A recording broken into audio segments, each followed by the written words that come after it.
ودمج جميع الوحدات العسكرية لحركة فتح في إطار موحد جديد. تقرير خاص للزميل عفيف الجردلي.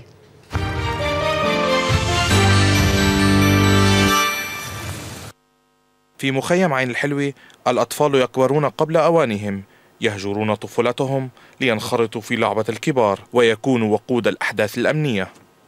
وللحد من خطورة وتبعات السلاح المنتشر بين أبناء المخيم، اتخذت حركة فتح قراراً بدمج جميع الوحدات العسكرية على الساحة اللبنانية في إطار موحد جديد سيطلق على الأرجح عليه اسم هيئة الأمن الاجتماعي للمخيمات، وهو يضم عناصر قوات الأمن الوطني والكفاح المسلح الفلسطيني وميليشيا التنظيم والمقر العام وسواهم من الوحدات العسكرية التابعة للحركة، حيث سيتم تعيين اللواء صبحي أبو عرق قائدا لها والعميد محمود عبد الحميد عيسى اللينو نائبا له.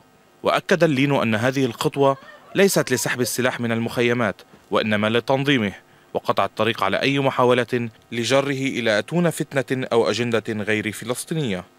طبعا هاي المؤسسة رح يشارك فيها كافة الفصائل، مش بس المؤسسات العسكرية اللي هي منطوية أو تابعة لحركة فتح. طبعا طلعت بعض الإشاعات إنه هناك في سحب سلاح أو هناك في خطة أو ما شابه من حكي. أنا بعتبره هذا حكي تشويش.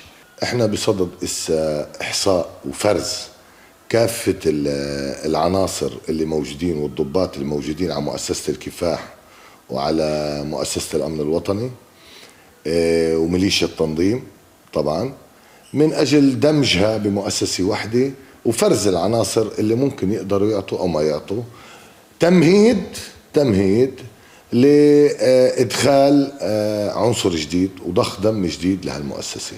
في أشخاص داخل المخيم صحيح أمنيين مطلوبين، بس هن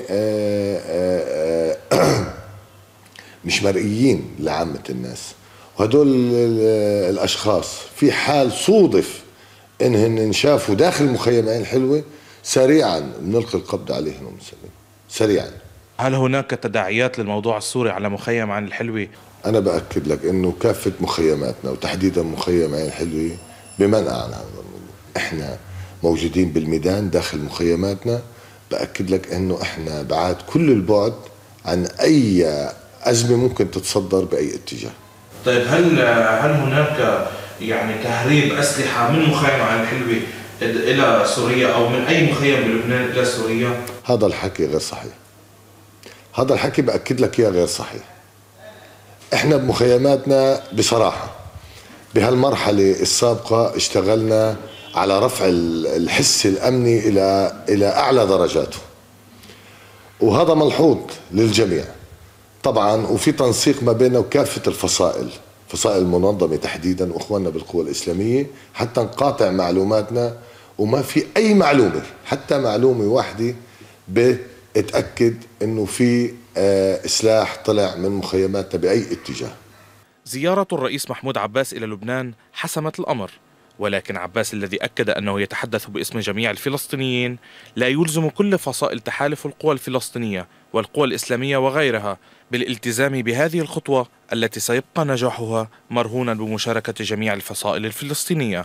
عفيف الجردلي، قناة الجديد.